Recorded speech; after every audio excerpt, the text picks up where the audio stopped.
मध्य प्रदेश वित्त मंत्री जगदीश देवड़ा 12 मार्च के दिन राज्य का बजट पेश करेंगे। बजट को लेकर सत्ता पक्ष और विपक्ष ने भी तैयारी कर ली है। इस बार का बजट सत्र हंगामेदार रहने के आसार है। वहीं मोहन सरकार प्रदेश की जनता के लिए सौगातों का पिटारा खोलने वाली है। देखिए एक खास रिपोर्ट। मध्य प्रदेश सरकार 12 मार्च को वित्तीय वर्ष 2024-25 का बजट पेश करेगी। इसमें 1 लाख नई नौकरियों का ऐलान हो सकता है। इसके अलावा सरकार गरीबों के लिए 6 लाख से अधिक मकान और किसानों के लिए मुख्यमंत्री कृषक प्रोन्नति योजना का भी ऐलान कर सकती है। मंत्रालय सूत्रों के मुताबिक इस बार बजट 4 लाख करोड़ रुपए से ज्यादा का हो सकता है। इसमें महिला, किसान, युवा और गरीब पर ज्यादा फोकस रहेगा। देखिए, ये जो बजट है वो निश्चित रूप से हमारे यशस्वी मुख्यमंत्री डॉक्टर मोहन यादव जी के विजन को प्रकट करने वाला बजट होगा। मध्य प्रदेश को आगे ले जाने वाला बजट होगा। ये बजट जो है गरीब को आगे ले जाने वाला बजट होगा। किसान कल्याण को समर्पित बजट होगा। महिला सशक्तिकरण को समर्पित बजट होगा। तो कुल मिला के जो ये बजट है, सबका साथ, सबका विकास और सबका विश्वास, इस बात को सबको साथ में लेकर चलने वाला बजट होगा। निश्चित रूप से कल का बजट बहुत अच्छा बजट होगा और ये मध्य प्रदेश को आगे बढ़ाने वाला बजट होगा। पूरे प्रदेश में किसानों के लिए शुरू की जा रही प्रोन्नति योजना में धान पर 4,000 रुपए प्रति हेक्टेयर प्रोत्साहन राशि तो दूध उत्पादक किसानों को 5 रुपए प्रति लीटर बोनस देने का प्रावधान किया जा सकता है। इसके अलावा नए वित्तीय वर्ष के लिए कर्मचारियों को 14% महंगाई भत्ता देने के हिसाब से राशि का प्रावधान किया जा सकता है। इंडस्ट्रीज के लिए कई अहम ऐलान हो सकते हैं। आपको क्या लग रहा है? देखिए, पर्यटन के क्षेत्र में भी पर्याप्त बजट, मुझे लगता है पर्याप्त प्रावधान आने वाले बजट में देखने को मिलेंगे।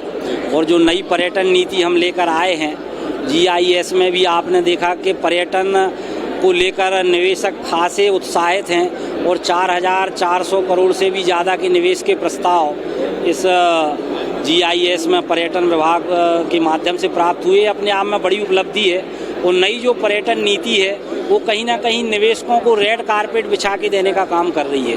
पहले 30 प्रकार की अनुमतियां होती थी, उसको घटाकर हमने 10 प्रकार की अनुमतियों पर लेकर आए हैं। फिर उसके बाद 30 साल की लीज हुआ करती थी, उसको बढ़ा के 90 साल किया है। सिंगल विंडो सिस्टम हम लेकर आए हैं। और कहने का तात्पर्य ये है कि जो सिंगल विंडो सिस्टम भी लेकर आए हैं और इनको लोक सेवा गारंटी के अंतर्गत भी लेके आए हैं। मतलब ये अनुमति समय सीमा में पूरी करके देनी होंगी। तो कहीं ना कहीं जो अल्ट्रा मेगा प्रोजेक्ट हैं, 100 करोड़ से ऊपर के प्रोजेक्ट हैं, उसमें भी पहले आओ पहले पाओ की तर्ज पर निवेशकों को सरकार आकर्षित करने का काम कर रही है। तो पर्यटन के क्षेत्र में भी प्रदेश माननीय मुख्यमंत्री जी के नेतृत्व में क्रमांक 1 का प्रदेश बनेगा। इसके लिए हम सब लोग निरंतर प्रयासरत हैं। धन्यवाद। वहीं बजट को लेकर मंत्री प्रहलाद पटेल ने कहा कि बजट में 2047 की झलक दिखेगी। ग्रामीण विकास पर फोकस रहेगा। दूरगामी स्थितियों को देखते हुए बजट आएगा।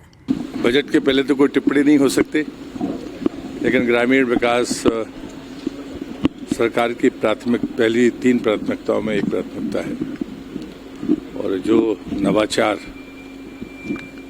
मध्य प्रदेश के मुख्यमंत्री के नेतृत्व में हुए हैं, उनकी पूर्णता के लिए जो चीजें जरूरी होंगी वो मुझे लगता है बजट में होंगी। मुझे लगता है कि सरकार का रोड मैप 2047 का है, ऐसा आदरणीय प्रधानमंत्री जी ने कहा है। जब आप 2047 के रोड मैप पर चलते हैं तो हर बजट के इन टुकड़ों में विचार करने की जरूरत नहीं होती है। हमको आगे सोचना होगा कि हम किन प्रायोरिटीज को प्राथमिकता देंगे। बजट से आपको इस बात का अंदाजा पड़ जाएगा। वहीं बजट को लेकर कांग्रेस विधायक हीरालाल अलावा ने कहा, बजट में आदिवासियों के लिए कागजी ऐलान होते हैं, सिर्फ कागजी आंकड़े रखे जाते हैं, जमीन पर कोई काम नहीं हो रहा। सरकार का जो ये बजट आने वाला है 13-14 को, हम लोग उम्मीद करते हैं कि किसानों के लिए, गरीबों के लिए, छात्र छात्राओं के लिए इन्होंने जो भाजपा पिछले विधानसभा चुनाव में वादा किया था, उसमें सबके वादे पूरे होने चाहिए। खासकर लाडली बहनों का वादा किया था कि 3,000 रुपये देंगे। किसानों के लिए इन्होंने 2700 रुपये मिनिमम जो प्राइस थी वो देंगे और सोयाबीन कम से कम 6,000 रुपये प्रति क्विंटल खरीदेंगे। तो ये वादे पूरे होना चाहिए और इनकी घोषणा बजट में होना चाहिए। मध्य प्रदेश में आदिवासियों को तो सरकार ने हमेशा छलने का काम किया है। पिछले कार्यकाल में भी सरकार ने घोषणा करी थी कि धार में मेडिकल कॉलेज बनेगा। अभी मुख्यमंत्री जी ने झाबुआ में मेडिकल कॉलेज की घोषणा करी, लेकिन सिर्फ घोषणा ही हो रही है। और आदिवासियों के साथ बजट में भी इन्होंने हर साल पैसे तो कागजों पे देते हैं, लेकिन हकीकत में आदिवासी इलाकों में पैसा नहीं पहुंच रहा है। भारी भ्रष्टाचार। कुल मिलाकर मोहन सरकार के इस बजट को लेकर प्रदेश की जनता को कई उम्मीदें हैं। अब देखना होगा कि सरकार के पिटारे से क्या कुछ निकलता है। Bureau report, MP news, Bhopal.